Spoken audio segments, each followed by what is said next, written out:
അക്ബറിന്റെ പാർട്ട്ണറെ കുറിച്ച് അല്ലെങ്കിൽ അയാളുടെ ഫാമിലിയിൽ നിന്ന് അയാൾക്ക് കിട്ടുന്ന സപ്പോർട്ടിനെ കുറിച്ച് പറയാതിരിക്കാൻ പറ്റില്ല. അക്ബറിനെ കുറിച്ച് സംസാരിക്കുമ്പോൾ ഏറ്റവും കൂടുതൽ ഒരു അഭിമാനവും സന്തോഷവും ഒക്കെ തോന്നുന്നൊരു കാര്യം അയാൾക്ക് കിട്ടുന്ന ഒരു ഫാമിലിയുടെ ഭാഗത്തു നിന്നുള്ള സപ്പോർട്ടാണ്. അയാളുടെ പാർട്ട്ണർ അയാളെ എത്രത്തോളം മനസ്സിലാക്കുന്നു, ട്രസ്റ്റ് ചെയ്യുന്നു. പ്രത്യേകിച്ച് ഈ കഴിഞ്ഞ ഫാമിലി വീക്ക് വന്ന സമയത്ത് അക്ബറിൻ്റെ വൈഫ് അവിടെ വന്നിട്ടുണ്ടായിരുന്നു.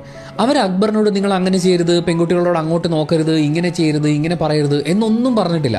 എന്നാൽ ഈ ബിഗ് ബോസ് ഹൗസിൽ അക്ബറിനെ കുറിച്ച് അനുമോളും ഷാനവാസും പറഞ്ഞുണ്ടാക്കിയിട്ടുള്ള കഥകൾ അത്രയും ഭീകരമായിരുന്നു. പക്ഷെ അതൊന്നും അവരുടെ വിഷയമല്ല. നിങ്ങൾ നന്നായി കളിക്കൂ, നിങ്ങളുടെ ട്രൂ പൊട്ടൻഷ്യൽ ഇനിയും പുറത്തു വരാനുണ്ട് എന്ന് പറഞ്ഞു.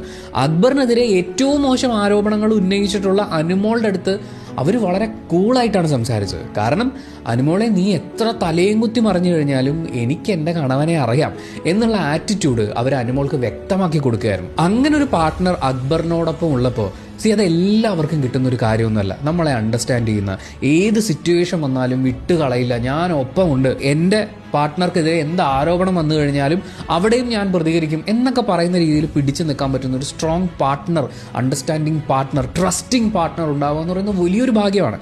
അത് കിട്ടിയിട്ടുള്ള ആളാണ് അക്ബർ.